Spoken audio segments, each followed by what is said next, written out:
Sebelum itu datang kepada kita, kita gunakan kesempatan dengan baik. Agar apa? Agar Allah Subhanahu wa taala menilai perbuatan baik itu. Ya. Karena selama ini kita kurang memanage bagaimana waktu kita, waktu yang kita miliki, sehingga datang waktu tua penuh dengan penyesalan. Bahkan setelah tua kemudian meninggalkan kehidupan ini penuh dengan penyesalan. Orang-orang yang telah meninggalkan kehidupan ini, mereka menyesal di sisi Allah Subhanahu wa taala. Mereka yang terbiasa dengan perbuatan-perbuatan amalia soleh di dunia, mereka menyesal kepada Allah. Kenapa amalia ini hanya sedikit saja dilakukan? Ya, mereka yang terus berdosa, melakukan perbuatan dosa di dunia, mereka pun menyesal kepada Allah Subhanahu wa taala. Kenapa tidak bertaubat di dunia? Karena setelah azal menjemput, ya, nyawa sudah sampai kepada tenggorokan, sudah tidak diterima lagi taubat kepada Allah Subhanahu wa taala. Assalamualaikum. Sebelum videonya mulai, jangan lupa dukung channel Kajian Remaja Official dengan cara like, comment, dan subscribe ke channel ini ya. Terima kasih. Al-Fatihah. A'udzubillahi minasyaitonirrajim. Bismillahirrahmanirrahim. Alhamdulillahirabbil alamin arrahmanir rahim maliki yaumiddin. Iyyaka na'budu wa iyyaka nasta'in ihdinas siratal mustaqim. Siratal ladzina an'amta 'alaihim ghairil maghdubi 'alaihim waladdallin. Amin ya Allah. Assalamualaikum warahmatullahi wabarakatuh. Bismillahirrahmanirrahim. Alhamdulillahilladzi hadana li hadza wa ma kunna linahtadiya laula an hadanallah. Asyhadu an la ilaha illallah wa asyhadu anna Muhammadan abduhu wa rasuluhu la nabiyya ba'dah. Allahumma shalli wa sallim wa barik ala hadzal nabiyil karim sayyidana wa habibana wa maulana Muhammad sallallahu alaihi wasallam wa ala alihi wa ashabihi wa man tabi'ahum bi ihsanin ila yaumiddin amma ba'du. Allahumma shalli wa sallim wa barik ala sayyidina Muhammad wa ala ali sayyidina Muhammad. Qala rabbi shrah li sadri wa yassir li amri wahlul 'uqdatam min lisani yafqahu qawli. Subhanaka la ilma lana illa ma 'allamtana innaka antal alimul hakim. Para jamaah sekalian yang dimuliakan Allah Subhanahu wa taala, kita bersyukur kepada Allah dengan limpahan karunia kenikmatan yang Allah berikan kepada kita semua, sehingga sore hari ini kita bisa berkumpul di tempat yang mulia, di tempat yang dimuliakan Allah Subhanahu wa taala, di tempat di mana manusia Allah kumpulkan untuk berdoa kepada Allah Subhanahu wa taala, untuk berzikir kepada Allah Subhanahu wa taala, untuk beristighfar kepada Allah Subhanahu wa taala di masjid-masjid Allah Subhanahu wa taala. Orang-orang yang menuju tempat ibadah, yang menuju tempat yang dimuliakan oleh Allah Subhanahu wa taala, berarti mereka menginginkan magfirah dari Allah. Mereka menginginkan pengabulan doa dari Allah Subhanahu wa taala. Maka mudah-mudahan perkumpulan kita sore hari ini Allah ampuni semua dosa-dosa kita. Allah terima amal ibadah kita. Allah limpahkan karunia kenikmatan di dunia dan di akhirat untuk kita semua. Salawat beriring salam bersama-sama kita limpahkan kepada junjungan kita, Habibana wa Nabiyana wa Maulana Muhammad sallallahu alaihi wasallam, Khatamul Anbiya wal Mursalin. Beliau diutus oleh Allah Subhanahu wa taala sebagai penyempurna ajaran Allah, penyempurna ajaran Islam yang dibawa oleh nabi-nabi terdahulu sebelum beliau. Maka Islam ini telah sempurna di zaman akhir, di zaman Rasulullah sallallahu alaihi wasallam.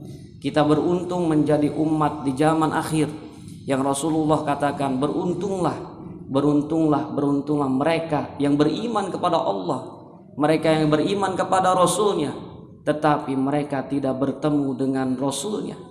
Mereka tidak secara langsung bertemu dengan Nabi Muhammad SAW. Sahabat pernah mengatakan, ya Rasulullah, bisakah kami mendapat keberuntungan seperti itu?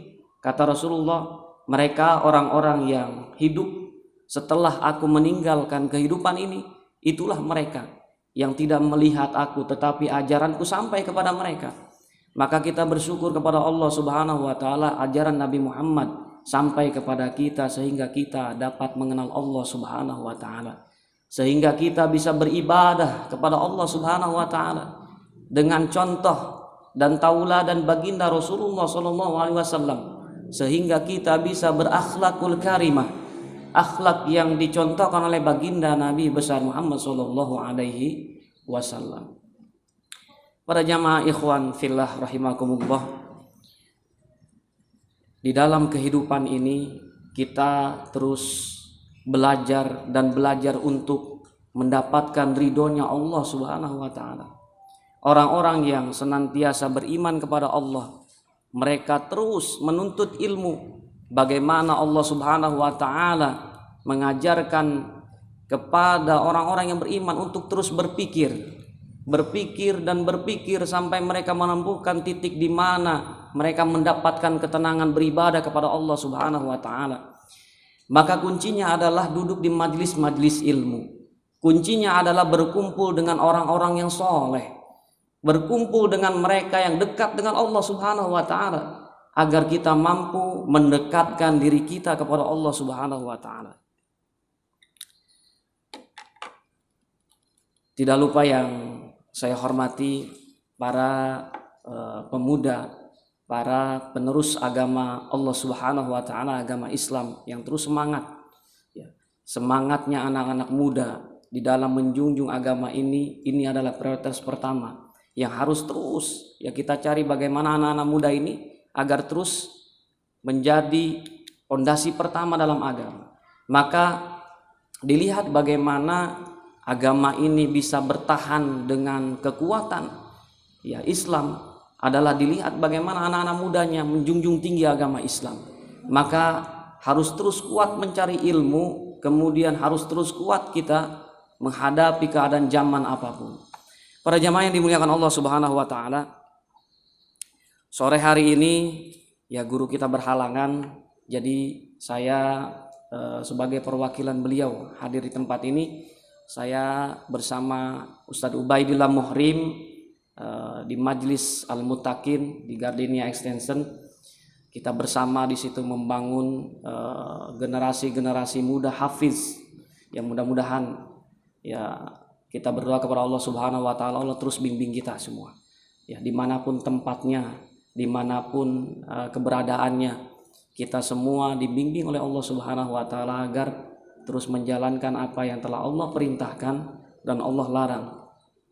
Karena orang-orang yang bertakwa kepada Allah, mereka mendapatkan keberuntungan di sisi Allah Subhanahu wa taala. Mereka lah orang-orang yang akan mendapatkan keberuntungan yang nanti akan diperoleh kelak oleh orang-orang yang bertakwa kepada Allah. Maka kuncinya adalah terus kita mencari bagaimana menjadikan diri kita takwa kepada Allah Subhanahu wa taala. Tentunya ketakwaan itu tidak datang secara tiba-tiba kepada kita. Tentunya ketakwaan itu tidak secara langsung Allah berikan kepada kita. Kita menjadikan diri kita terus mencari bagaimana takwa itu bisa hadir ke dalam hati kita. Takwa itu bisa kita realisasikan di dalam kehidupan kita. Maka kuncinya adalah memperkuat keimanan kepada Allah. Kuncinya adalah terus mencari ilmu. Kenapa baginda Nabi Muhammad SAW dalam hadis beliau mengatakan, utlubul ilma minal mahdi ilal lahdi.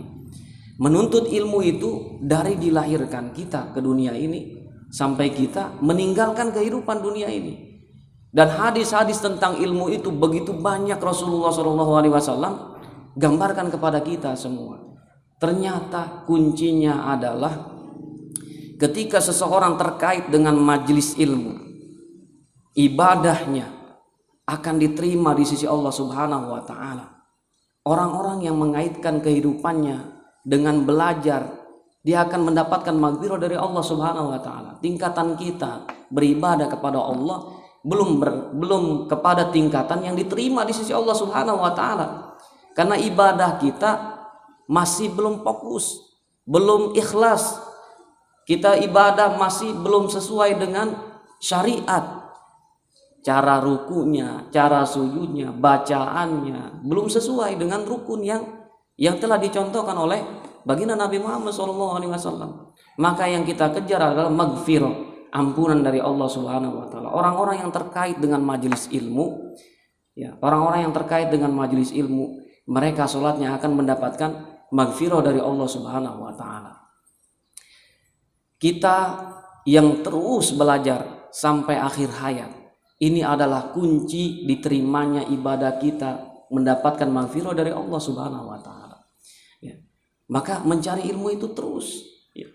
Tidak memandang umur, apalagi masih remaja, masih muda, ya, masih fisik kita masih kuat untuk mencari ilmu.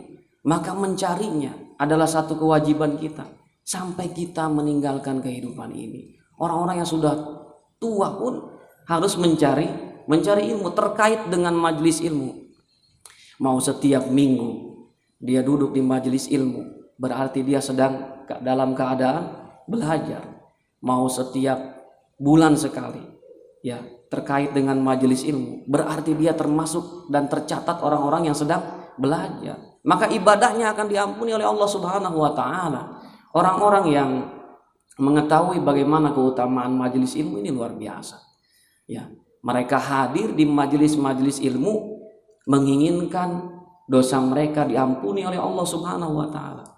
Karena ada hadis baginda Nabi Muhammad bagaimana keutamaan fadilah-fadilah tentang mencari ilmu. Ya, berangkatnya dari rumah menuju majelis ilmu sudah dihitung oleh Allah Subhanahu wa taala sebagai pahala. Langkah kita sudah dihitung oleh Allah Subhanahu wa taala sebagai pahala.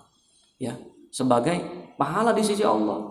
Berapa langkah kita menuju majelis ilmu? Sore ini berapa langkah dari rumah kita? Ya, kita melangkahkan kaki menuju tempat yang dimana Rasul katakan Raudhatul Jannah, taman surganya Allah Subhanahu wa taala, majelis-majelis ilmu. Kemudian duduknya kita di sini sebagai ladang silaturahim yang tadinya teman-teman kita jarang ketemu dengan kita. Seminggu ini dengan kesibukan masing-masing, ya, dengan kesibukan masing-masing jarang bertemu. Tapi ketika hadir satu titik majelis ilmu, bertemu, ya, bertemu kita. Ada di situ konsep silaturahim yang tidak terasa pahalanya oleh kita. Sebagaimana Rasulullah katakan bahwa silaturahim itu penting di dalam Islam. Maka ini pun menjadi amaliyah kita, ya. Maka orang-orang yang hadir di majelis ilmu ini pahalanya kalau dihitung itu dari mulai langkahnya menuju majelis ilmu, dari mulai niatnya sudah dicatat, ya. Innamal a'malu binniyat, niatnya sudah dicatat oleh malaikat, ya. Maka berniat baik itu harus di awal, harus didahulukan. Ya, kita ingin hadir kembali di majelis ilmu minggu depan, maka diniatkan dari minggu sekarang, malaikat sudah mencatat kebaikan dari niat itu. Bagaimana kalau tidak dilaksanakan? Tetap mendapat amaliyah niat, tetap mendapat pahala dari niat yang diucapkan saat itu. Kalau dilakukan berarti mendapat dua pahala, satu pahala niat, yang kedua pahala yang didapat adalah pahala perbuatannya, ya. Maka konsepnya di dalam belajar itu banyak sekali yang menjelaskan bagaimana fadilah-fadilah di majelis-majelis ilmu. Kemudian bangunnya kita di majelis ilmu, langkah kita dihitung maghfirah Allah Subhanahu wa taala. Lepas dosa-dosa kita, dosa-dosa kecil Allah lepaskan tuh. Seiring dengan langkah kita bangun di majelis ilmu. Ini luar biasa. Ya, kita sedang menabung ilmu, kemudian melebur dosa-dosa kita. Ya, para jamaah yang dimuliakan Allah Subhanahu wa taala, di dalam majelis ilmu ini seringkali banyak sekali kata-kata mutiara yang hadir, ya, kata-kata mutiara yang hadir untuk menyemangati kita di dalam belajar. Ya, bagaimana Imam Al-Ghazali mengatakan, waktumu adalah umurmu adalah modal utama. Ya, artinya waktu ini yang kita miliki saat ini adalah umur kita yang harus kita manfaatkan, dan itu tidak akan kembali kepada kita. Ya. Karena setelah melewati hari ini, hari esok belum tentu sama.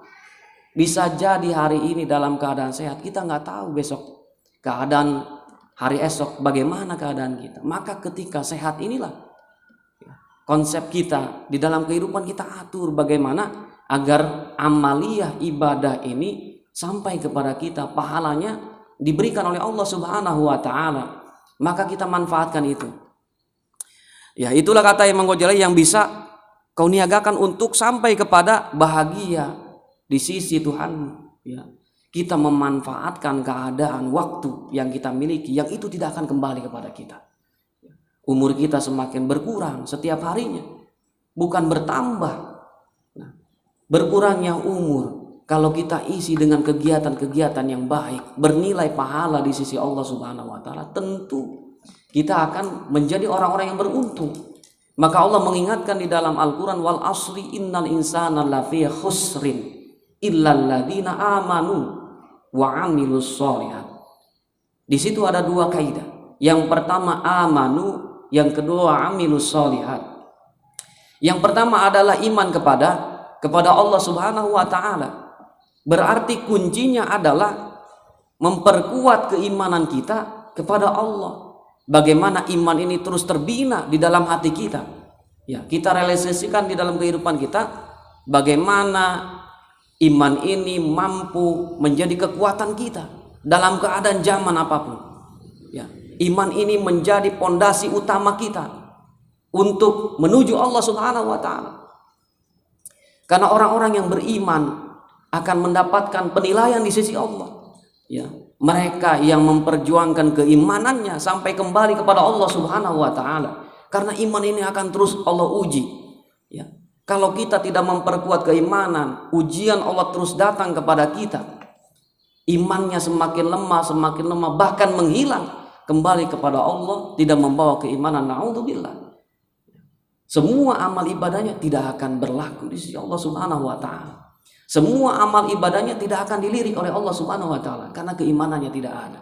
Maka iman ini adalah pondasi pertama yang harus kita jaga betul-betul. Ujiannya nanti ketika sakaratul maut.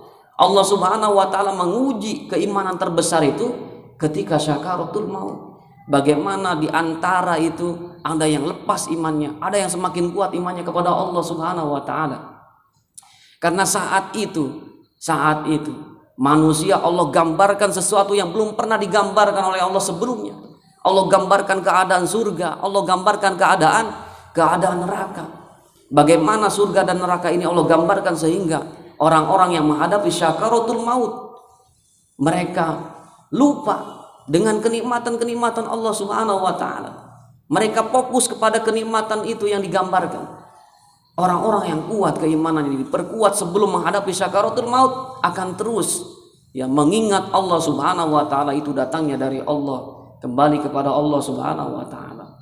Jadi penguatannya itu sebelum itu. Sebelum syakaratul maut datang kepada kita. Ya, jangan sampai menunggu syakaratul maut datang.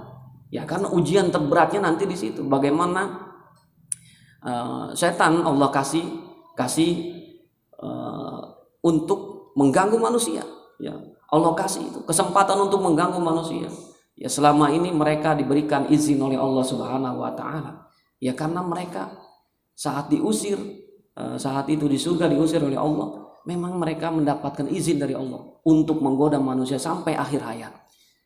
Puncaknya godaan mereka adalah di akhir hayatnya manusia. Ya, sakaratul maut hadir di situ. Mereka hadir di situ untuk menggoda manusia. Imannya akan dihilangkan oleh mereka. Ya, maka memperkuat kita ketakwaan kepada Allah, keimanan kepada Allah Subhanahu wa taala agar kita kuat ketika menghadapi syakaratul maut. Nah, ini kesempatan yang sangat luar biasa. Ya, mudah-mudahan kesempatan ini terus ya kita semangat, panitia pun terus ya mengajak anggotanya untuk bisa hadir di majelis-majelis ini. Ini pahalanya luar biasa.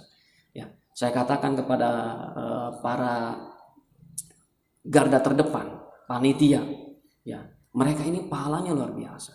Mengajak, kemudian menyambut kita di sini, menyediakan tempat dan lain sebagainya. Ya, ini berpahala di sisi Allah Subhanahu wa taala. Setiap kebaikan yang kita lakukan itu akan bernilai di sisi Allah. bahkan sebesar biji zarah dikatakan, ya, itu bernilai di sisi Allah Subhanahu wa taala. Begitu juga dengan dosa kita. Begitu juga dengan dosa kita. Maka ada perkara pelebur dosa, ya, kafarah dosa, ya, yaitu sholat. Kenapa Allah Subhanahu wa taala mewajibkan kepada kita sholat di lima waktu, ya, di 5 waktu. Ada waktu zuhur, waktu asar, waktu maghrib, waktu isya, waktu subuh. Karena kita berbuat dosa di pagi hari, ya, di pagi hari. Ketemu kita waktu zuhur, ya, kemudian menyempurnakan sholat di waktu zuhur, dosa-dosa kita yang kecil akan diampuni oleh Allah Subhanahu wa taala. Kemudian setelah itu, setelah sholat zuhur, ya, biasanya kalau manusia memang seperti itu, ya, tidak terlepas dari perbuatan dosa. Dan ini banyak sekali perbuatan dosa-dosa kecil itu, banyak yang tidak terasa oleh kita. Kumpul-kumpul kita sama teman, kemudian di situ berbicara, berbincang-bincang, awalnya pembicaraan yang baik, kemudian datang yang ketiga datang ke situ, kumpul lagi, yang membawa pembicaraan yang tidak baik, berdosalah di situ. Ya, ini dosa yang tidak terasa. Ya, ini dileburnya ketika waktu sholat. Ketemu waktu asar, dosa dari waktu zuhur sampai ke waktu asar Allah ampuni. Ya, Allah lebur dosanya tuh. Ketemu dari asar menuju waktu maghrib, ya, dosa lagi diperbuat. Ya, entah dari perbuatan tangan, entah dari perbuatan kaki, entah dari hati kita yang memiliki dengki, yang memiliki sifat sombong, yang memiliki sifat angkuh, ya, kepada saudara-saudara kita. Ini pun perbuatan dosa yang tercatat oleh malaikat. Perbuatan dosa yang tercatat oleh malaikat. Bertemu dengan waktu asar dilebur dosanya, bertemu dengan waktu maghrib dilebur dosanya.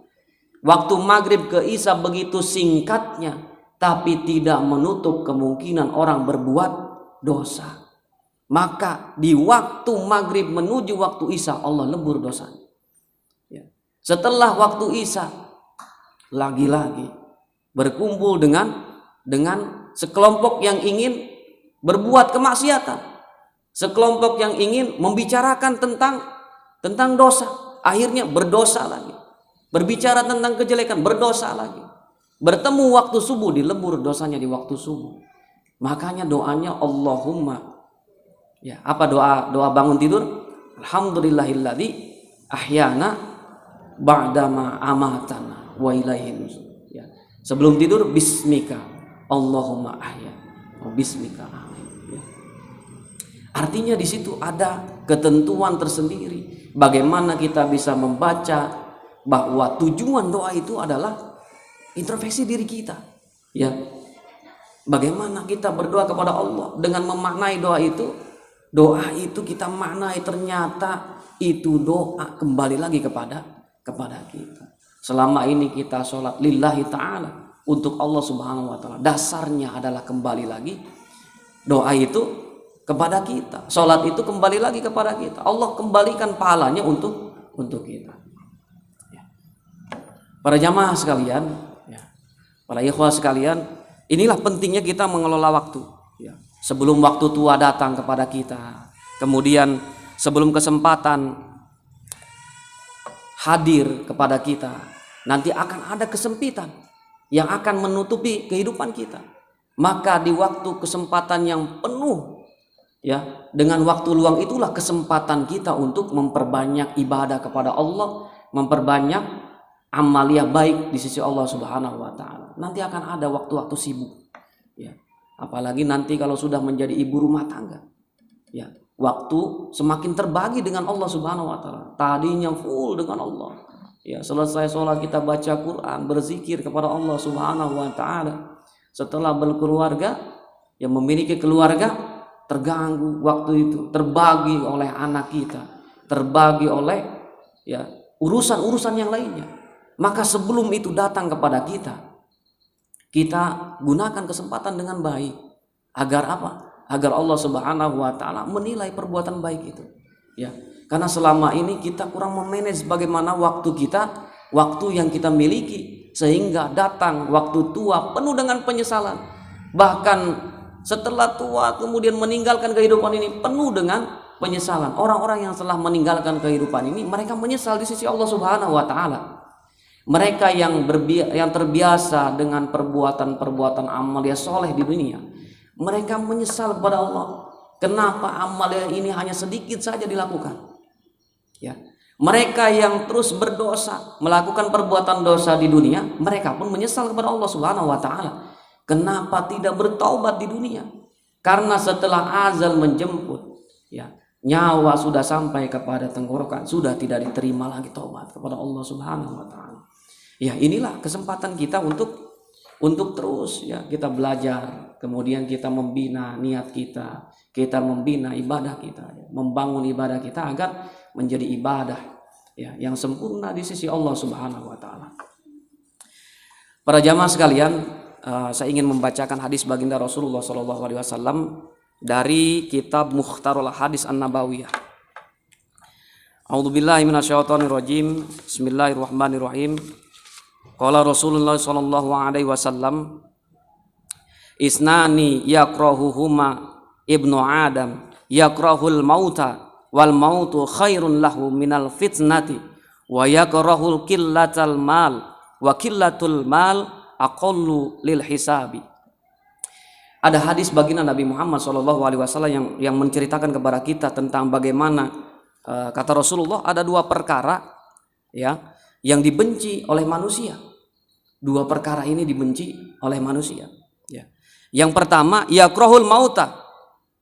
Mereka membenci tentang kematian. Ya. Berpisahnya ruh dengan jasad. Ya. Di dunia mereka menganggap penuh dengan kenikmatan dari Allah Subhanahu wa taala. Mereka membenci kematian. Ya. Padahal kata Rasulullah SAW, wal mautu khairun lahu minal fitnah.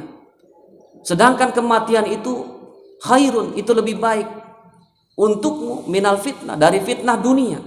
Orang yang sudah meninggalkan kehidupan dunia sudah tidak lagi terkait dengan ibadah kepada Allah, sudah tidak lagi terkait dengan perbuatan dosa kepada Allah Subhanahu wa taala. Terputus ketika ruh dengan jasad berpisah, ya, maka perbuatan yang jelek, kemudian perbuatan dosa dan ibadah kepada Allah Subhanahu wa taala terputus sudah.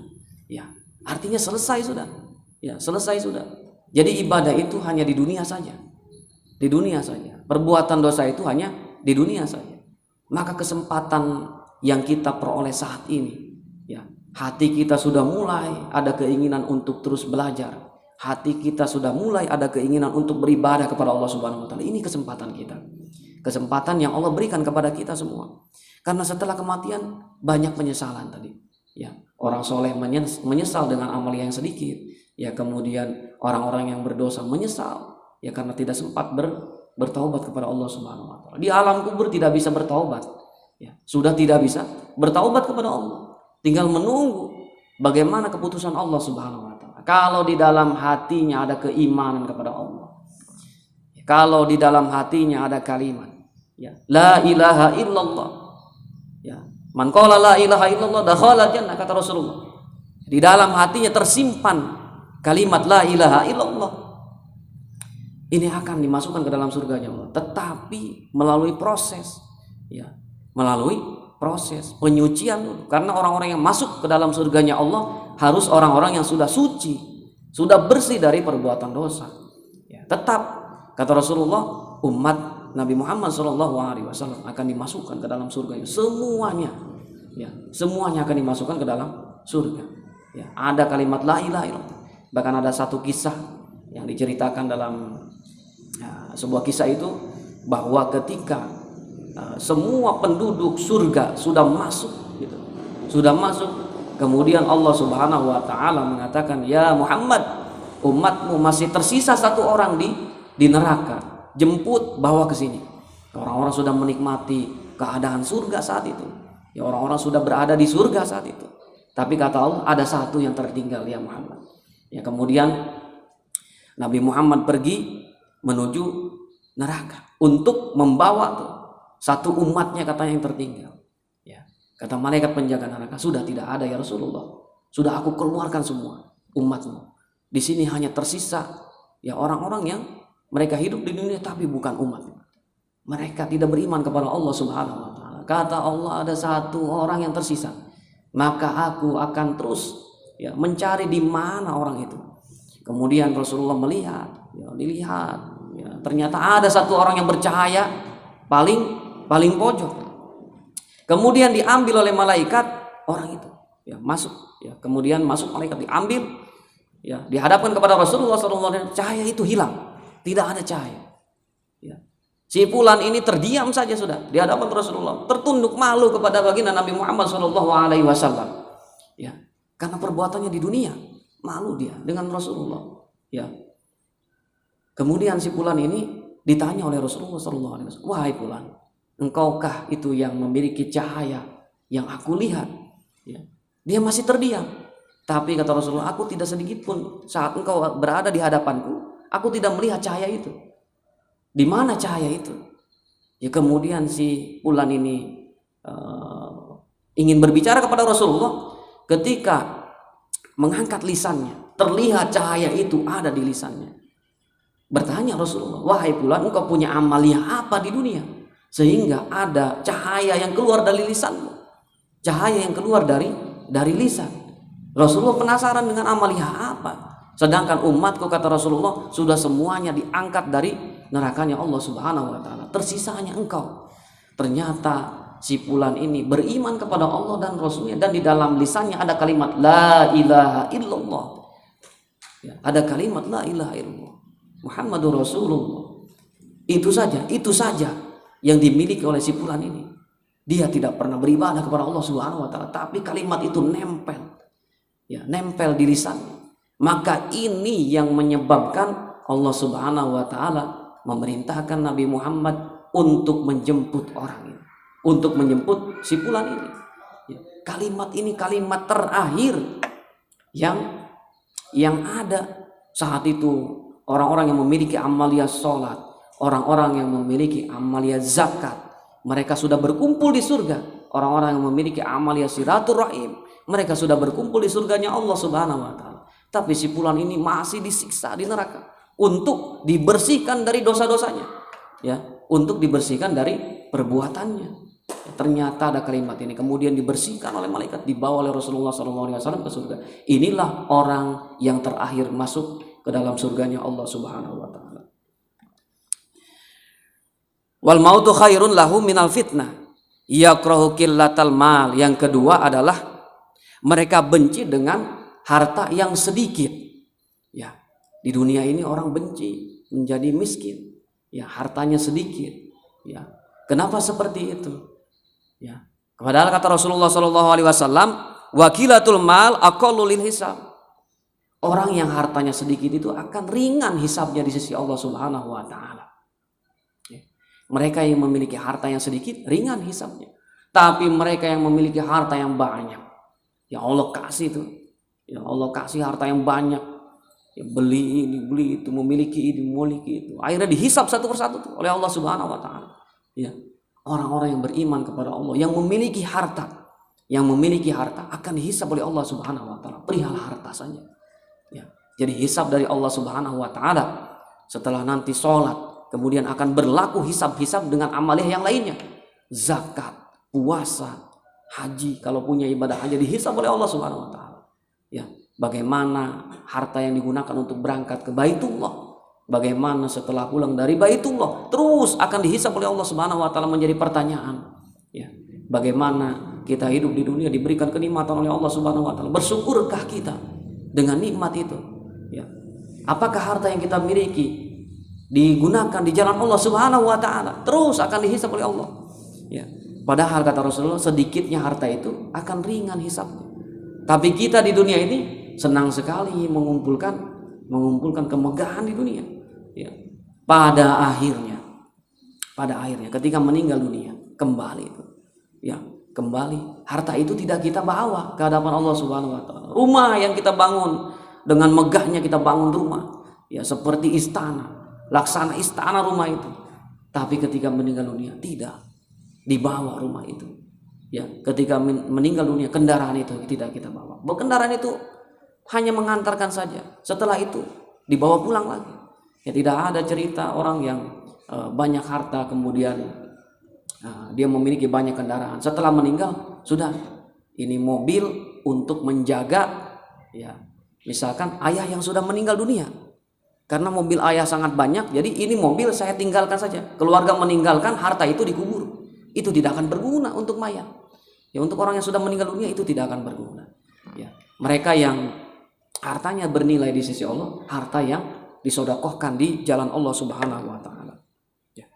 Hadis ini yang diriwayatkan oleh Imam Ahmad, ya. Kemudian yang kedua, isnani yu'ajjiluhuma istani yu'ajjiluhumallahu fid dunya. Ya. Kata Rasulullah SAW, ada dua, ya, azab yang disegerakan di dunia. Ya. Yang pertama kata Rasulullah SAW, al-baghyu. Pertama adalah perbuatan zina. Ini azabnya disegerakan, ya, di dunia. Apakah di akhirat sudah tidak mendapatkan azab? Mendapatkan azab. Ya. Jadi double. Di dunia mendapatkan azab dari Allah Subhanahu wa taala, dihinakan, ya, oleh manusia. Kita lihat orang-orang yang berzina, ya, mereka dihinakan oleh manusia, ya, mereka dikucilkan oleh manusia, ya. Dari rezekinya Allah kurangi itu, ya. Pokoknya orang-orang yang terlibat dari itu, mereka akan dihinakan. Di sisi Allah terhina, di sisi makhluknya Allah pun terhina, ya. Itulah kata Rasulullah, azab yang disegerakan. Nanti di akhirat dapat lagi siksa dari Allah Subhanahu wa taala atas perbuatan itu. Ya. Kemudian yang kedua kata Rasulullah SAW, wa uququ walidaini.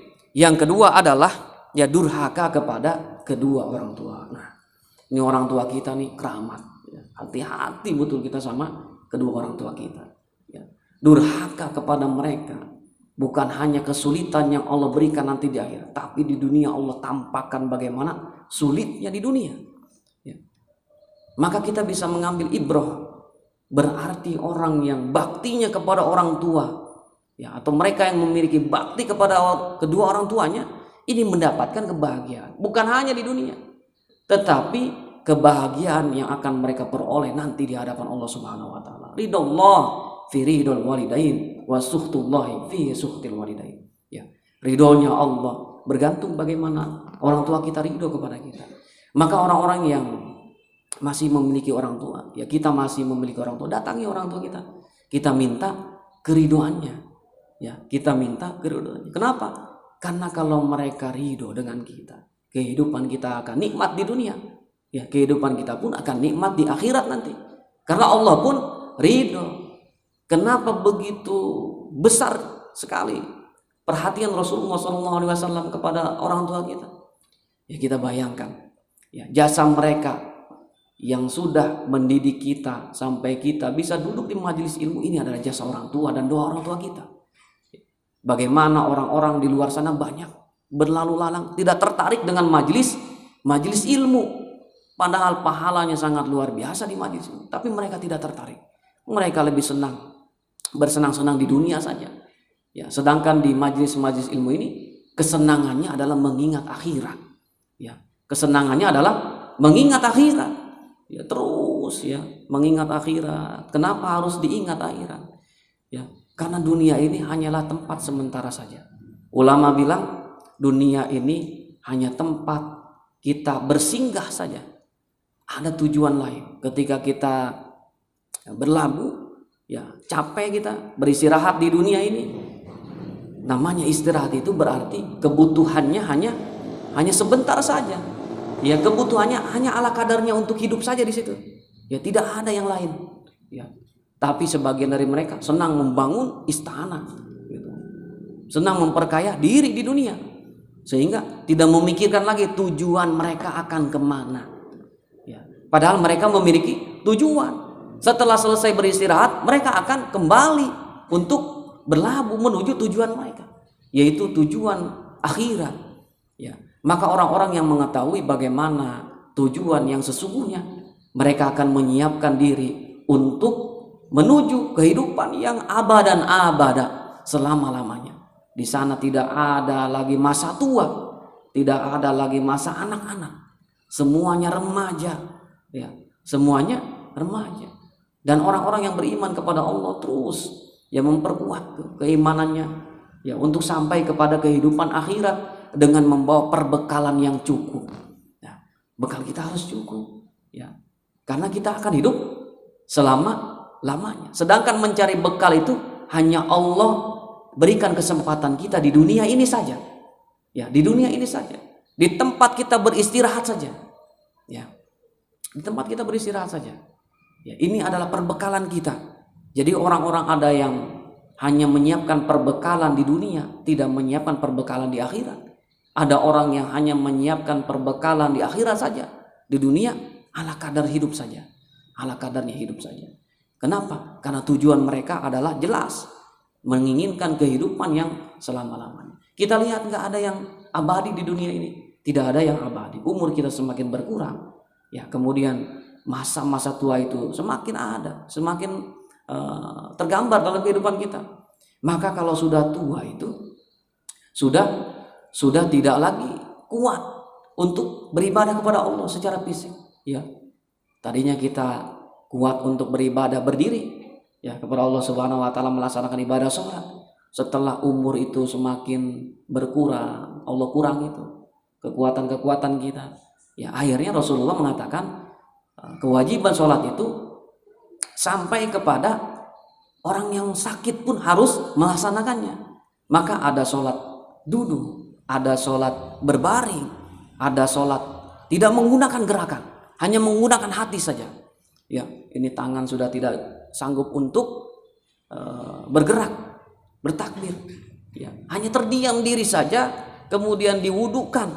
Ya, ini saking wajibnya sholat tuh. Ya, hanya menggunakan isyarat mata, hanya menggunakan hati saja. Ya, bagaimana ketika takbir, hati itu bertakbir. Bagaimana ketika ruku, hati itu pun membayangkan ketika beruku. Bagaimana ketika sujud, hati itu membayangkan sujud kepada Allah Subhanahu wa taala. Maka kesempatan emas ini yang masih kita miliki ini harus kita gunakan dengan baik. Perbanyak terus amalia kita di dunia ini agar sampai kita kepada Allah cukup perbekalan kita. Ya. Para jamaah sekalian yang dimuliakan Allah Subhanahu wa taala. Kata Rasulullah sallallahu alaihi wasallam, "Ijtanibul kibra fa innal 'abda la yazalu yatakabbaru hatta yaqula Allah ta'ala li malaikatihi uktubu 'abdi hadza fil jabarin." Ya. Kata Rasulullah sallallahu alaihi wasallam, jauhilah, ya, tentang perkara takabur, perkara sombong. Ya. Kita lihat bagaimana Rasulullah mengingatkan kita, sikap sombong itu tidak baik untuk umat Islam, ya. Karena itu adalah pakaiannya Allah Subhanahu wa taala. Bagaimana iblis yang mendapatkan kenikmatan di surga, ya, iblis itu hidupnya di surga tadinya. Bahkan dia pernah mengajari malaikat, ya, pernah mengajari malaikat, pernah menjadi gurunya malaikat, ya, karena kecerdasannya. Kita lihat di dunia ini cerdas bagaimana iblis menggoda kita, ya. Waswisu fi sudurin nas, ya. Mereka menggoda, membisikkan ke dalam hati-hati manusia. Orang yang mau ibadah, orang yang mau taklim tidak jadi dengan urusan dunia, ya, itu atas bisikan iblis, begitu, ya, kecerdasannya itu, ya. Sehingga di surga itu Allah Subhanahu wa taala tempatkan di surga yang penuh dengan kenikmatan. Tapi ketika Allah ciptakan Nabi Adam, wahai iblis, bersujudlah engkau kepada Adam untuk menghormati ciptaan Allah Subhanahu wa taala. Dengan kesombongannya iblis tidak mau. Akhirnya apa? Allah mengusirnya karena sifat sombong saja. Karena sifat itu saja yang tidak dicintai oleh Allah Subhanahu wa taala. Ya, sehingga mengusir iblis dari surganya Allah yang penuh dengan kenikmatan. Ya. Fa innal 'abda la yazalul yatakabbaru hatta yaqulullah. Ya. Orang-orang yang memiliki sifat sombong itu, kata Allah Subhanahu wa taala kepada malaikatnya, Allah mengatakan limalaikati uktubu 'abdi hadza fi jabbarin. Ya. Tulis hambaku ini, ya, hamba yang sombong itu fil jabbarin, ya, tergolong kepada orang-orang yang durhaka kepada Allah Subhanahu wa taala, orang-orang yang sombong. Ya, tercatat tuh, ya, orang-orang yang sombong tercatat oleh malaikat. Maka kita ini tidak lepas dari catatan malaikat. Ya, kadang-kadang kita nggak sadar nih, barangkali malaikat kalau tidur mah gitu. Kalau kita tidur, malaikat sudah tidak mencatat. Sebelum tidur dicatat oleh malaikat. Maka ketika kita berdoa kepada Allah, malaikat mencatat tuh. Ya, mencatat si fulan membacakan doa. Ini menjadi amalia yang baik. Ya. Sebelum tidur bermaksiat kepada Allah Subhanahu wa taala, si fulan bermaksiat. Ini masuk kepada amalia yang jelek, yang mendatangkan dosa. Terus ya, sampai kapan? Ya, sampai akhir hayat kita. Ya, sampai akhir hayat kita. Berpisah dengan dunia, selesai sudah. Ya, tugas malaikat yang mencatat ya, perbuatan baik dan perbuatan buruk kita. Ya. Kemudian kata Rasulullah SAW dalam hadis yang lainnya, ya, ij'alu min salatikum fi buyutikum wa la tattakhiduha kuburan. Ya. Rasulullah memerintahkan kepada kita untuk sholat sunnah di rumah. Ya. Sholat sunnah di rumah. Kenapa harus di rumah? Di rumah malah lebih terjaga. Ya, di si fulan nih sholatnya banyak betul gitu. Ya banyak sehingga menjadi fitnah tuh. Sehingga menjadi fitnah. Ya, kalau terlihat. Tapi kalau di rumah yang tahu hanya keluarga kita saja. Ya, maka orang-orang alim itu mereka terlihat sedikit sholatnya. Ya, tidak tampak sholat yang banyak itu terlihat sedikit saja. Ya, karena yang dilihat hanya di luar saja, tapi di rumahnya, di rumahnya banyak sholat sunnah yang dicontohkan oleh baginda Rasulullah dijalankan. Ya, jadi amalia sunnah ini kata Rasulullah di rumah saja. Ya, di rumah saja. Kenapa di rumah? Ya. Wala tattakhidhuha kuburan. Jangan menjadikan kubur di rumah itu. Ya. Tidak diisi dengan bacaan Quran, tidak diisi dengan sholat. Ya. Ramai rumahnya, tapi ramainya dengan gosip, ya. Ramainya dengan kumpul-kumpul yang tidak baik saja. Kata Rasulullah itu mah sepi, bukan ramai. Ya. Tapi yang ramai itu adalah mereka yang mengisi rumahnya dengan bacaan Quran, dengan beribadah sunnah, ya, kepada Allah Subhanahu Wa Taala, menjalankan apa yang dicontohkan oleh Nabi Muhammad SAW. Banyak sekali, sholat sunnah hajat, sholat sunnah istikharah. Banyak sholat sunnah wudhu dan lain sebagainya. Banyak sholat sunnah yang dicontohkan oleh baginda Nabi Muhammad SAW. Nah ini dilaksanakan di rumah. Ya, sholat sunnah duha, tahajud dan lain sebagainya. Ya, amalia inilah yang harus dijaga. Ya, agar rumah kita tidak seperti kubur, sepi ya, dari bacaan Quran. Maka malaikat pun tidak senang masuk ke rumah itu. Kenapa? Kalau malaikat nggak senang masuk ke rumah, tidak akan turun rahmat dari Allah Subhanahu wa taala. Ya. Rahmat Allah turun ke rumah-rumah itu karena di situ dibacakan Al-Qur'an. Karena di situ dilaksanakan ibadah kepada Allah Subhanahu wa taala. Nah, para jamaah sekalian ini dimuliakan Allah, ya ikhwan fillah. Ya, inilah gambaran dari baginda Nabi Muhammad SAW. Bagaimana kita harus menjadikan rumah kita bukan hanya sekedar tempat kita beristirahat saja, tetapi kita jadikan rumah kita rumah yang dapat mendekatkan diri kita kepada Allah Subhanahu wa taala. Maka dibuat nyaman, senyaman mungkin di rumah. Ya, dibuat senyaman mungkin. Ya, baiti jannati, ada istilah seperti itu. Rumahku adalah surgaku.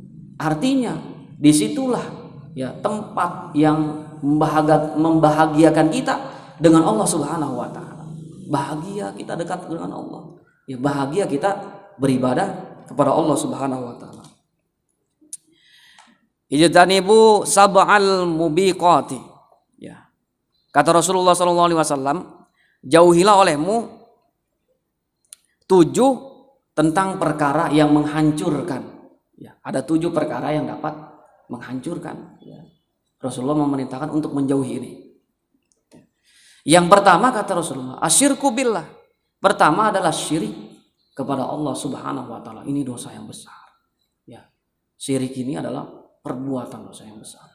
Ya, bahkan ada dalam hadis yang lain ya dijelaskan ya, bahwa tidak diampuni dosa syirik kepada Allah Subhanahu wa taala, dosa yang besar. Lalu Rasulullah bertanya tuh ketika malaikat Jibril menyampaikan, nanti ketemu hadisnya. Ya, ketika malaikat Jibril menyampaikan tentang perkara ini, Rasulullah bertanya, bagaimana dengan perbuatan zina dan mencuri? Ya. Perbuatan zina dan mencuri itu dosa besar, tapi levelnya lebih tinggi syirik, dan ini tidak diampuni oleh Allah Subhanahu wa taala. Kalau perbuatan zina, dia bertaubat kepada Allah, ya. Dia bertobat kepada Allah Subhanahu wa taala, kemudian tidak melakukan lagi, Allah kemudian mengampuni. Tapi syirik yang kemudian dilakukan, tidak bertobat kepada Allah, tidak sempat, ya, bertobat kepada Allah Subhanahu wa taala, tidak akan diampuni oleh Allah. Kemudian yang kedua kata Rasulullah SAW, as-sihr, sihir. Ya. Ini pun sama, ya, dosa yang besar, begitu. Ya. Ini kita hindari bahwa perbuatan ini adalah perbuatan dosa. Wa qatlun nafsi, dan membunuh diri, gitu ya. Ya, dengan berbagai permasalahan, ya, dengan berbagai permasalahan, kemudian permasalahan itu menjadikan kita lemah dalam keimanan, bunuh diri. Tidak boleh kata Rasulullah, itu termasuk daripada perbuatan dosa, ya. Allati haramallahu ilal bil haq, ya. Ini dilarang oleh Allah Subhanahu wa taala. Membunuh dan bunuh diri ini dilarang. Membunuh orang Islam dilarang oleh Allah Subhanahu wa taala, ya, melalui hadis baginda Rasulullah, kecuali dengan haknya, begitu. Ya. Wa aklur riba, dan memakan riba, ya. Memakan barang yang riba. Ini pun dilarang oleh Rasulullah SAW. Hati-hati betul kita tentang harta. Jangan sampai ada harta yang kita peroleh ada sebagian riba di situ. Ya. Para jamaah sekalian yang dimuliakan Allah Subhanahu wa taala, nanti dilanjutkan lagi sisanya. Ya. Mudah-mudahan pertemuan kita bermanfaat. Nah, ini ada beberapa pertanyaan, ya.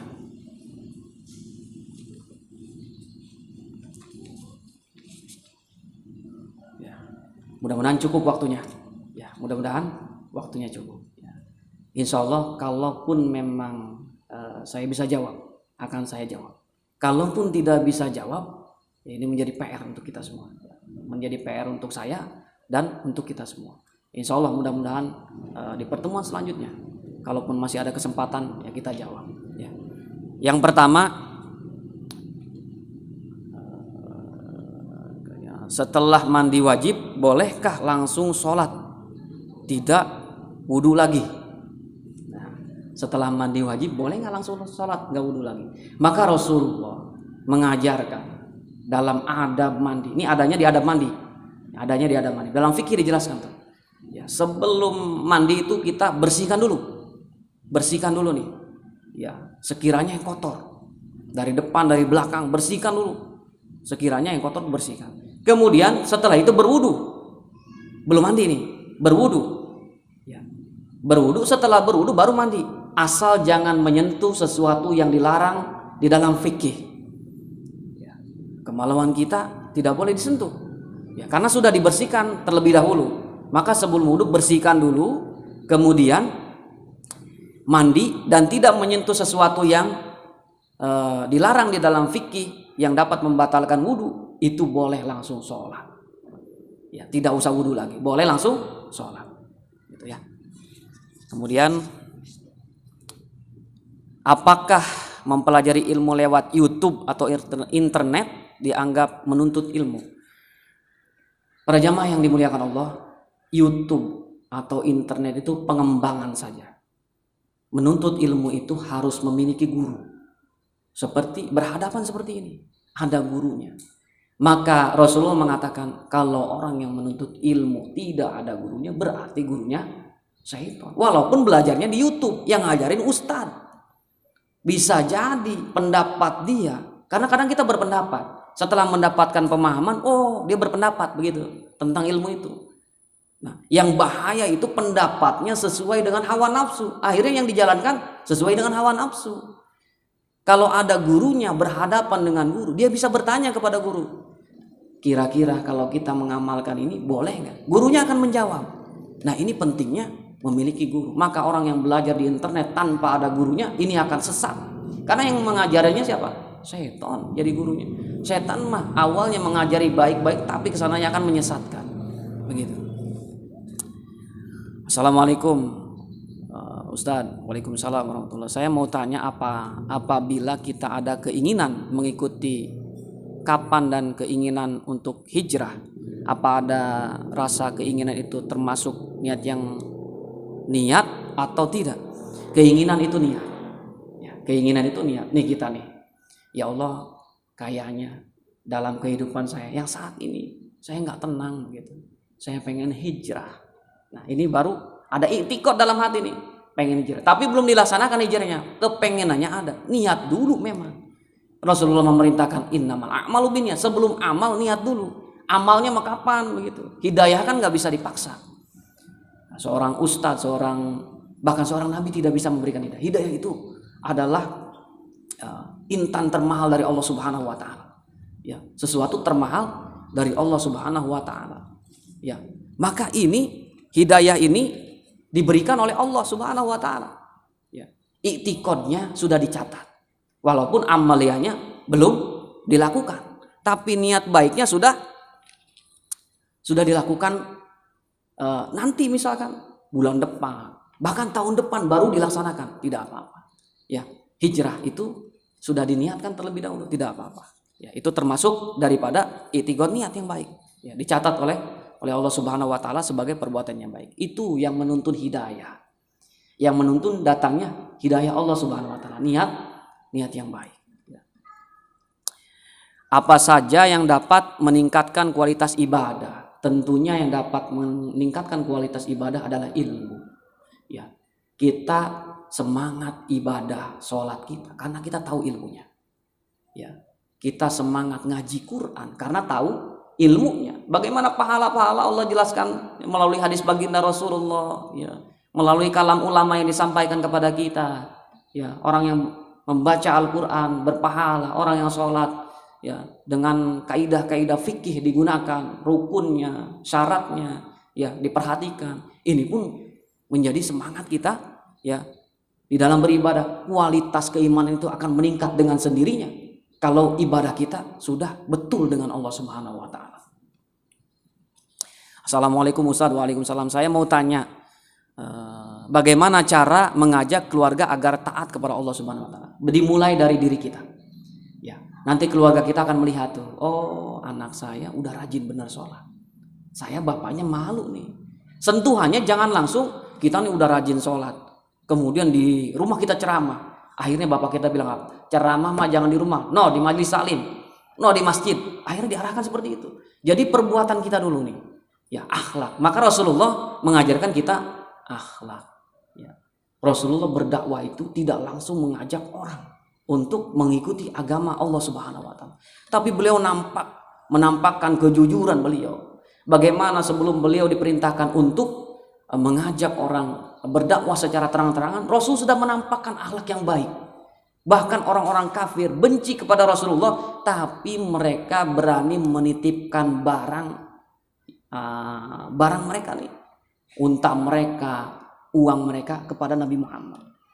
Kenapa? Karena Nabi digelari Al-Amin, orang yang terpercaya. Saat itu di Mekah satu-satunya orang yang dipercaya adalah baginda Nabi Muhammad dengan kejujurannya. Begitu. Di luar mereka memusuhi. Ya, tapi Nabi, inilah Rasulullah. Ketika di luar agama Allah Subhanahu wa taala, biasa saja dengan orang-orang kafir, tidak benci dengan orang-orang kafir. Ya, mereka tetap dirangkul oleh Rasulullah SAW. Ya, mereka mengakui bagaimana kehebatan akhlak baginda Nabi Muhammad. Ya, tetapi hati mereka tertutup begitu. Ya, jadi diawali dengan kita taat kepada Allah Subhanahu wa taala. Apa hukumnya ibadah atau berbuat baik menggunakan uang haram? Contohnya ibadah haji menggunakan uang hasil korupsi atau bersedekah hasil pesugihan. Tidak ada nilainya di sisi Allah Subhanahu wa taala. Ya. Uang yang haram, walaupun kita berlimpah harta kita, setiap bulan kita santuni fakir miskin, ya, orang-orang duafa, anak-anak yatim, sampai kita kumpulkan di rumah kita nih. Hasil korupsi uangnya di mata Allah Subhanahu wa taala tidak ada. Ya, pahalanya hanya bersenang-senang di dunia saja.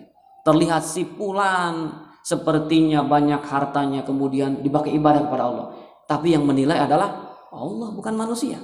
Ya, di mata manusia megah, di mata Allah tidak ada apa-apanya. Kenapa? Karena hasilnya dari sesuatu yang dilarang oleh Allah Subhanahu wa taala. Ya. Uangnya halal, tapi cara memperolehnya haram, sama. Halal uangnya, ya, tapi cara memperolehnya dengan jalan yang haram. Jalan-jalan yang dibenci oleh Allah, menipu misalkan dan lain sebagainya. Ya. Apa hukumnya ibadah atau berbuat baik menggunakan uang haram? Oh ya, tadi udah. Kemudian dalam surah Al-Ahzab ayat 59, ya ini tafsir ya, disampaikan untuk para wanita agar mengulurkan jilbabnya ke seluruh tubuh. Dan yang pernah saya dengar, jilbab atau baju kurung atau gamis berarti, apakah itu artinya seorang muslimah wajib memakai gamis? Syukron. Maksudnya gini, muslimah itu yang diwajibkan bukan yang memakai gamis, tapi menutup aurat. Sekarang banyak baju yang membentuk postur tubuh. Ya, menutup semua tapi postur tubuhnya terlihat. Ini juga tidak boleh. Maka pilihannya gamis yang tidak terlihat postur tubuhnya. Begitu. Ya, jadi yang dilarang itu yang diperintahkan itu bukan gamisnya, tapi menutup auratnya. Dan aurat wanita itu keseluruhan kecuali wajah. Maka wajah itu tidak boleh ditutup di dalam sholat. Tidak boleh ditutup di dalam sholat. Ya, wajah tuh. Kita lihat orang-orang Saudi yang mereka memakai cadar, mereka buka ketika sholat.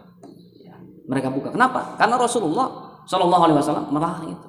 Karena anggota yang harus nempel ke tempat sujud itu yang pertama adalah hidung, kemudian kening, kedua telapak tangan, dan kedua kaki yang telapak kaki, bukan kaki. Jadi ketika menempel itu harusnya ketika sujud itu yang dalamnya kaki ini, telapak kakinya itu nempel.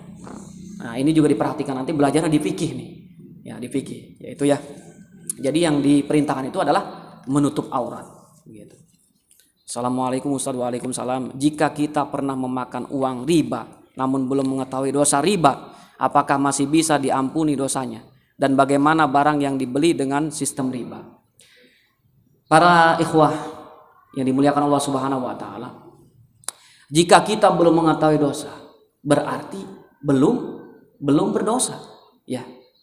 Maka belajar itu sangat penting untuk mengetahui mana yang harus kita lakukan dan mana yang harus kita tidak lakukan. Nah, kita sudah tahu nih, wah selama ini ternyata riba, sudah tinggalkan karena sudah tahu. Dan harus mencari tahu. Nah, ini pentingnya belajar, harus mencari tahu terus itu, apakah ini riba atau bukan, apakah ini dilarang oleh Allah atau tidak. Nah, ini larangan dan tidak itu dapatnya di majelis ilmu. Jadi kita harus sering duduk di majelis ilmu agar tahu, oh ini dilarang oleh Allah, jangan ditabrak juga, jangan dilakukan, sudah dilarang oleh Allah Subhanahu wa taala, gitu ya. Lalu bagaimana tentang barang yang sudah dibeli? Ya sudah, kalau sudah dibeli ya jangan diulangi lagi. Jangan diulangi lagi. Kalaupun memang di tempat kerja mendapatkan uang itu dan kita tahu itu riba, jangan dibelikan makanan. Karena makanan itu yang membahayakan masuk ke dalam diri kita. Dihisab oleh Allah Subhanahu wa taala, ada barang riba yang masuk, sudah. Ya, dosa. Begitu. Belikan sesuatu yang tidak bisa kemakan. Ya, perempuan lebih pintar di dalam belanja. Begitu. Apa aja tuh yang enggak dimakan, pokoknya itu yang dibelikan. Pisahkan. Oh, ini riba, ini enggak riba, ini halal. Pisahkan. Ini yang untuk dimakan. Yang itu pisahkan. Begitu. Masih ada waktu? Ya. Ketika kita sudah berbekali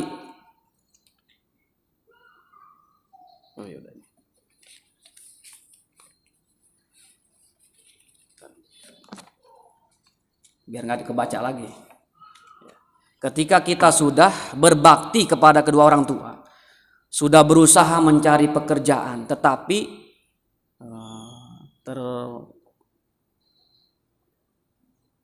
terkadang berpikir kepada rezeki, tak kunjung lancar.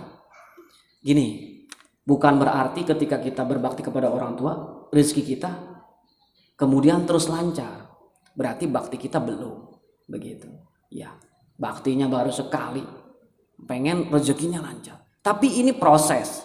Ya, proses. Rezeki itu datangnya dari Allah, Berarti kita harus terus ikhtiar supaya rezeki kita lancar. Ada sesuatu yang harus kita lakukan lagi. Entah dari ibadah, ya, bakti kepada orang tua tapi nggak sholat, ya, bakti kepada orang tua tapi pelit, tidak mau bersedekah. Jadi ada amaliyah yang belum kita lakukan, yang belum dicintai oleh Allah Subhanahu wa taala, yang menghambat rezeki kita, baik rezeki di dunia ataupun nanti pahala di hadapan Allah Subhanahu wa taala, adalah dosa kita. Taubat dulu kita kepada Allah Subhanahu wa taala. Maka setelah sholat Rasulullah mengajarkan kita beristighfar kepada Allah. Astagfirullahaladzim alladzi la ilaha illa huwal hayyul qayyum wa atubu ilaihi min jami'il ma'asi wa jurub. Ya Allah, semua dosa begitu. Semua kemaksiatan yang pernah saya lakukan, saat ini saya bertobat kepadamu. Tuh, itu dulu kuncinya. Bertobat kepada Allah Subhanahu wa taala. Allah atur rezeki kita kalau kita sudah kemudian tidak ada lagi sesuatu yang tidak Allah cintai dalam diri kita. Berarti ada sesuatu dalam diri kita yang itu belum menjadi kecintaan dari Allah Subhanahu wa taala. Terus kita introspeksi diri kita. Kita merenung bagaimana perbuatan-perbuatan yang ada dalam diri kita, hilangkan sesuatu yang itu dibenci oleh Allah Subhanahu wa taala. Baik perbuatan yang diharamkan yang oleh Allah Subhanahu wa taala. Assalamualaikum Ustadz. Waalaikumsalam warahmatullahi. Ustadz, saya sedang futur. Kadang lagi malesan sehingga tertinggal kebiasaan positif. Biasanya mohon nasihatnya. Baik. Jamaah yang dimuliakan Allah Subhanahu wa taala. Ya, nasihat yang paling terbaik adalah nasihat Al-Qur'anul Karim. Kita sering baca Al-Quran, kemudian kita maknai Al-Quran itu, kita baca secara makna. Tapi ingat, harus ada gurunya. Sekali lagi, jangan sendirian kemudian tak ada gurunya, harus ada gurunya. Jadi dalam Al-Quran itu ada tafsir namanya, tafsir yang di situ akan menafsirkan ayat-ayat yang tidak secara tekstual saja kita baca. Kita dekatkan diri kita kepada Allah dengan ibadah, kemudian baca Quran. Ya, dekatkan dulu diri kita kepada Allah Subhanahu wa taala, kemudian kita baca Al-Quran. Al-Quran adalah mukjizat, ya, kalamullah yang itu menjadi pedoman kehidupan kita, bukan hanya di dalam kehidupan dunia saja, tapi keberuntungannya nanti Allah berikan pahala. Jadi kita dekat dengan Allah dengan beribadah kepada Allah, kemudian membaca Al-Quran dan tadaburi ayat-ayat yang ada di dalam Al-Quranul Karim. Ya, harus ada gurunya tetap. Ya, jangan sendirian baca terjemahan, karena di dalam terjemahan itu bukan tafsirnya, itu terjemahan secara tekstual saja. Ya, Al-Quran itu ada peraturannya di dalam tafsir. Ya, nanti dipelajari itu dalam tafsirnya. Jadi harus ada guru tafsir untuk menafsirkan ayat-ayat Al-Quranul Karim. Assalamualaikum Ustaz. Waalaikumsalam. Apakah amalan puasa seseorang diterima jika dia tidak sholat 5 waktu? Tidak. Ya. Sholat 5 waktu itu adalah pokok utama amalia. Ya. Pokok utama adalah sholat. Ya. Jadi sehebat apapun ibadah kita, sedekah kita, dengan harta yang berlimpah kita miliki, ya, kemudian yang lainnya, ibadah-ibadah yang lainnya, silaturahim kita rajin gitu ya, berpahala di sisi Allah Subhanahu wa taala. Tapi tidak sholat dan tidak mau sholat. Ini enggak sholat, enggak mau sholat. Tapi ini enggak sholat, tapi dia lagi mencari bagaimana cara sholat. Ini lain. Ya. Orang yang mencari bagaimana cara sholat, kemudian bagaimana melaksanakannya, ini dia sedang mencari. Berarti proses tetap Allah berikan pahala itu, ya pahala itu Allah berikan asal dia mau belajar. Nah, ini rukunya nggak benar nih. Ya, ini rukunya belum betul, ini takbirnya belum betul. Tapi dalam keadaan belajar, maka maghfirah Allah ada di situ. Jadi belajar itu mendatangkan maghfirah dari Allah Subhanahu wa taala. Diampuni sama Allah gitu. Diampuni oleh Allah Subhanahu wa taala. Assalamualaikum Ustaz. Bagaimana jika seorang sudah tertutup pintu hatinya, apakah ada ampunan di sisi Allah Subhanahu wa taala di akhirat? Ini dalam Al-Qur'an dijelaskan. Ya. Ketika Rasulullah SAW berdakwah kepada orang-orang yang tertutup hatinya, begitu. Ya. Hati mereka tertutup tuh dalam surah Al-Baqarah tuh. Hati mereka tertutup, hidayah tidak datang. Maka orang-orang yang hatinya tertutup, mereka tidak lagi mampu untuk menerima nasihat-nasihat. Nasihat diabaikan saja, Ustaz. tidak diterima, tidak mampu untuk diterima. Kenapa? Hatinya tertutup oleh hijab. Begitu. Datang nasihat, terhalang, tidak masuk ke dalam hatinya. Ya. Apakah ada ampunan di sisi Allah Subhanahu wa taala? Bertaubat kepada Allah. Tentu perbuatan dosa apapun. Hatta tadi dosa syirik kepada Allah Subhanahu wa taala, kalau bertobat. Levelnya syirik ini level pertama dosa. Tapi kalau bertobat kepada Allah, sudah Allah ampuni. Ini magfirah Allah. Ya, Allah Maha Pengampun. Ya, di dunia ini asal kita mau mencari ampunan Allah, Allah ampuni. Perbuatan dosa apapun. Pak Ustadz, saya pernah berdosa sama orang tua saya. Sama orang tua saya pernah durhaka. Minta maaf sama orang tua. Kemudian bertobat kepada Allah Subhanahu wa taala. Bagaimana Pak Ustadz, orang tua saya sudah meninggal dunia? Doakan. Rabbighfirli wa liwalidayya warhamhuma kama rabbayani shaghira. Doa ini bukan hanya untuk orang tua kita yang masih hidup, tapi untuk bakti kita nih kepada orang tua kita yang sudah meninggal. Barangkali kita dulu menjadi anaknya waktu masih kecil, sering sekali melawan sehingga orang tua murka kepada kita, Allah nggak ridho sama kita. Sekarang kita tahu bagaimana cara bakti kepada kedua orang tua kita. Bakti kepada kedua orang tua kita. Assalamualaikum Ustaz. Waalaikumsalam. Apakah doa kunut wajib dibaca selesai sholat subuh? Soalnya ada pendapat lain tidak dibaca juga boleh. Ini ikhtilaful ulama, gitu ya. Ikhtilaful ulama. Imam Ahmad tidak doa kunut, ya. Sedangkan Imam Syafi'i membaca doa. Ini tidak wajib, tapi sunnah muakkadah. Ya. Sunnah tapi diharuskan bagi mazhab Syafi'i. Nah, kita nih jangan bermazhab-mazhaban. Ya, kita mentang-mentang sudah tahu ilmu, kemudian memilih mazhab mana yang paling enak nih saya ikutin. Jangan. Ya, kenapa? Karena akan menjadi taklid nanti. Mengikuti yang enak-enak saja. Efektifnya adalah karena Imam Ahmad ketika datang kepada Ahmad bin Hanbal, datang kepada Imam Syafi'i sedang sholat subuh. Di belakang Imam Ahmad doa kunut. Begitu. Ya. Mengikuti imam. Kan sholatnya mengikuti imam. Doa kunut. Begitu. Kemudian Imam Syafi'i datang berkunjung kepada Imam Ahmad bin Hanbal. Ya.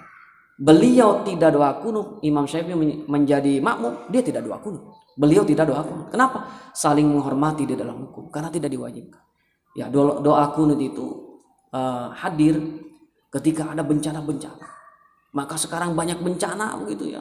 Banyak bencana datang kepada kita, ujian dari Allah Subhanahu wa taala. Doa kunut dibaca. Begitu ya, doa kunut dibaca sebagai ikhtiar kita untuk agar Allah Subhanahu wa taala tidak menurunkan bala. Kalaupun memang diturunkan tidak besar balanya karena terhalang oleh doa. Itulah kekuatan doa. Ya, terhalang oleh doa. Ya, seperti itu kurang lebih. Ini ikhtilaf ya. Ada yang membolehkan, ada yang tidak ya. Kalau kita pengen dalam gitu memahaminya, berarti kita belajar yang harus serius. Harus serius. Belajar tentang ikhtilaf itu pelajaran yang sudah melewati syariat. Ya. Ini syariatnya belum betul, fikih saja belum selesai, sudah belajar ikhtilaful ulama, berantakan sudah. Nanti yang dipilih apa? Sesuai dengan keinginan hawa nafsunya. Oh, saya mah pengennya nggak kunut saja. Saya ngikutin ulama itu nggak kunut. Jangan begitu. Ya, dalam berhukum, yang mengikuti hukum itu harus terus menggali keilmuannya. Ya. Boleh berpendapat kalau kita punya alat untuk menggali hukum itu. Ini nggak punya alatnya untuk menggali hukum. Berhukum dengan sendirinya. Ini hukum mengikuti hawa nafsu. Dan ini tidak dibenarkan. Para ulama itu punya alat untuk menggali hukum. Dari mulai fikih, tafsir. Kemudian hafiz Quran itu bukan hanya hafal saja. Secara maknawi, secara tekstualnya dia tahu. Bagaimana ayat ini diturunkan, asbabun nuzulnya tahu, hadisnya hafal beberapa hadis. Maka mereka memiliki alat untuk menggali hukum. Kita nggak punya alat itu. Hafal hadis juga baru 10, itu pun kadang lupa. Hafal Al-Quran juga kadang-kadang lupa. Dan tidak tahu maknanya. Berdalil, kemudian mengeluarkan dalil yang melebihi kadar dalil yang dibawakan oleh para ulama. Ini namanya tidak takzim kepada ulama. Ya, mereka berdalil melalui hawa nafsunya, tidak boleh. Ya, seperti itu. Assalamualaikum Ustaz. Waalaikumsalam. Mengapa kematian, kemudian jodoh dan lain-lain tidak diberitahukan lebih awal? Kalau kita tahu dari awal, kita bisa mempersiapkan lebih awal. Ini nikmat betul. Ya, ini penutup. Artinya gini. Seorang rasul ya pernah didatangi oleh malaikat. wahai malaikat pencabut nyawa, ini kehebatan rasul-rasul ya. Para kekasih Allah Subhanahu wa taala diperlihatkan sesuatu yang tidak diperlihatkan kepada kita. Wahai malaikat maut, aku minta tanda begitu. Bagaimana kematian itu nanti datang kepadaku. Engkau berikan tanda kepadaku supaya aku bisa mempersiapkan amalia apa yang paling bernilai di sisi Allah Subhanahu wa taala. Ya, memperbanyak amal gitu. Baik, kata malaikat maut. Lama nggak datang begitu ya. Ya, kemudian kan umur semakin berkurang, kulit semakin keriput, kemudian rambut semakin memutih. Ketika datang lagi malaikat maut kepada Rasul, kemudian kaget. Saya datang ingin menyebutnya. Loh, kenapa saya tidak diberitahu sebelumnya?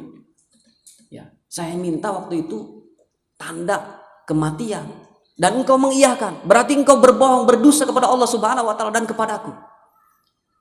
Kemudian malaikat maut bilang, engkau yang tidak tahu bagaimana aku memberikan tanda. Tamuku sudah datang terlebih dahulu. Ya, bagaimana kulitmu yang dulu tidak keriput sekarang sudah keriput. Bagaimana rambutmu yang dulu hitam sekarang sudah memutih. Itu adalah tamu yang aku utus untuk memberikan tanda kematian. Nah, makanya yang beruban siap-siap. Siap-siap untuk menghadapi itu. Nah, jamaah sekalian dimuliakan Allah Subhanahu wa taala. Artinya, kalau kita diberitahu ya, mendapatkan sihir dari Allah Subhanahu wa taala, ya. Mendapatkan sihir dari Allah Subhanahu wa taala. Diberitahu nih, seminggu lagi engkau meninggal. Siap-siap kita. Baca Quran yang biasanya hatam 3 sampai 4 kali seminggu itu. Ibadah sunnah yang enggak pernah dilakukan semua. Duha, tahajud, terus ibadah sunnah yang lainnya, hajat dan yang lainnya, ibadah-ibadah yang lainnya. Kenapa? Seminggu lagi. Ya, expire. Ya, habis waktunya di dunia. Seminggu lagi. Masya Allah, dipersiapkan dengan baik. Kenapa Allah tidak memberitahu kita, ikhwa fillah rahimakumullah, agar kita selalu bersiap-siap kapanpun gitu. Ya, siap-siap kapanpun gitu. Bisa jadi pulang talim ini, ya, asal jangan saya.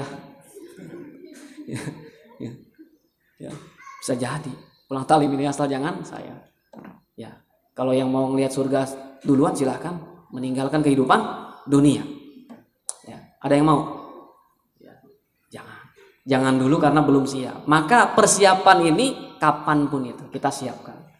Kematian itu adalah babun, kata Rasulullah, pintu yang akan dilewati. Ya, kita lewati semua itu dulu. Maka persiapannya untuk sebelum sampai kepada pintu itu, perbekalan kita harus bagus. Perbekalan kita harus banyak, begitu. Nah, jamaah yang dimuliakan Allah Subhanahu wa taala, singkatnya waktu ya kita bertemu, mudah-mudahan mendatangkan manfaat pada sore hari ini. Magfirah Allah datang kepada kita semua, ilmu kita manfaat, ibadah kita semakin meningkat di sisi Allah Subhanahu wa taala, dijadikan kita sebagai seorang muslim dan muslimah yang terus membina ketakwaan kepada Allah Subhanahu wa taala. Manfaatkan waktu kita yang kita miliki, yang saat ini Allah berikan kita kesempatan, yang saat ini Allah berikan kita peluang untuk beribadah. Perbanyak ibadah kita. Ibadah itu tidak hanya sholat, bersiraturahim, kemudian berbuat baik, ya, melayani suami, ya, terus perbuatan-perbuatan baik di rumah itu pun termasuk ibadah. Semua aktivitas kita adalah ibadah kepada Allah Subhanahu wa taala. Asal i'tiqad kita di dalam hati, niat kita baik, niat kita ibadah, maka semuanya bernilai ibadah di sisi Allah Subhanahu wa taala. Al-Fatihah. A'udzubillahi minasyaitonir rajim. Bismillahirrahmanirrahim. Alhamdulillahirabbil alamin arrahmanirrahim maliki yaumiddin. Iyyaka na'budu wa iyyaka nasta'in. Ihdinas siratal mustaqim, siratal ladzina an'amta 'alaihim ghairil maghdubi 'alaihim waladdallin. Al-Fatihah sekali lagi kita bacakan untuk keluarga kita, barangkali ada yang sakit. Kemudian saudara-saudara kita kaum muslimin wal muslimat yang sedang sakit, itu ya, kita doakan mudah-mudahan Allah angkat penyakitnya, Allah berikan kesembuhan kembali. Ala hadihin ya wa ala kulli nabiyyin shalih. Al-Fatihah. A'udzubillahi minasyaitonir rajim. Bismillahirrahmanirrahim. Alhamdulillahirabbil alamin arrahmanirrahim maliki yaumiddin. Iyyaka na'budu wa iyyaka nasta'in. Ihdinas siratal mustaqim, siratal ladzina an'amta 'alaihim ghairil maghdubi 'alaihim waladdallin. Kita tutup dengan doa kifaratul majlis. Subhanakallahumma bihamdika asyhadu an la ilaha illa anta astaghfiruka wa atubu ilaik. Wal afu minkum. Terima kasih para jamaah sekalian, para ikhwah sekalian. terus semangat kita di dalam menuntut ilmu. Mudah-mudahan Allah terus membimbing kita. Akhirul kalam, hadanallahu wa iyyakum ajmain wa lafu minkum. Assalamualaikum warahmatullahi wabarakatuh.